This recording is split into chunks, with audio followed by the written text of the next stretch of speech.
लोकसभा चुनाव 2024 के लिए वोट डालने की घड़ी आ गई है।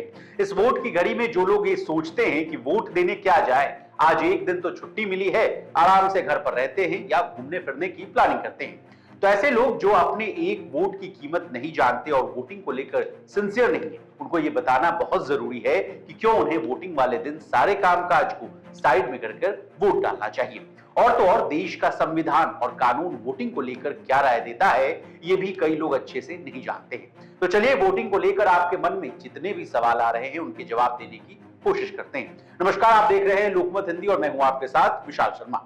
किसी भी लोकतांत्रिक देश में सबसे महत्वपूर्ण अधिकार मत देने का अधिकार होता है। वोट देकर हम अपने अधिकार का उपयोग कर सकते हैं और देश को चलाने के लिए अच्छे प्रतिनिधि यानी रिप्रेजेंटेटिव का चुनाव कर सकते हैं। वोट से हम अच्छे सांसद, विधायक, पार्षद, जिला पंचायत सदस्य, जनपद सदस्य चुन सकते हैं। इसलिए अपने और देश के बेहतर भविष्य के लिए हमें वोट जरूर देना चाहिए।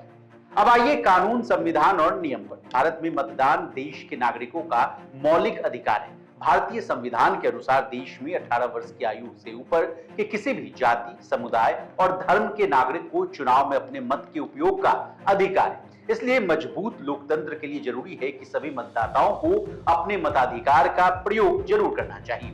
मतदान की ताकत हमें हमारे संविधान से मिलती है और ये सभी भारतीय नागरिक का संवैधानिक अधिकार है। बता दें, मणिपुर हाईकोर्ट ने एक अहम आदेश में कहा था कि चुनाव में वोट डालने का अधिकार संविधान के अनुच्छेद 19(1)(a) के तहत मतदाताओं के भाषण और अभिव्यक्ति की स्वतंत्रता के मौलिक अधिकार का ही एक हिस्सा है।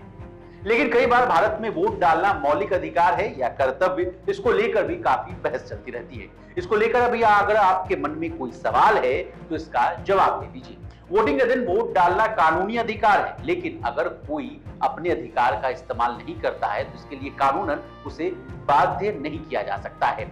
सुप्रीम कोर्ट के सीनियर वकील M.L. लाहोटी के मुताबिक संविधान व कानून में ऐसा कोई प्रावधान नहीं है कि अगर कोई अपने किसी अधिकार का इस्तेमाल न करे तो इसके लिए उसे बाध्य किया जा सके या सजा दी जाए। अधिकार का उल्लंघन हो तो उसके लिए कानून में जरूर प्रावधान है, इसका इस्तेमाल किया जा सकता है। यानी आसान भाषा में कहे तो वोट देने का अधिकार कानूनी अधिकार है, लेकिन ऐसा कोई प्रावधान नहीं है कि वोट नहीं देने पर आपको सजा दी जाएगी।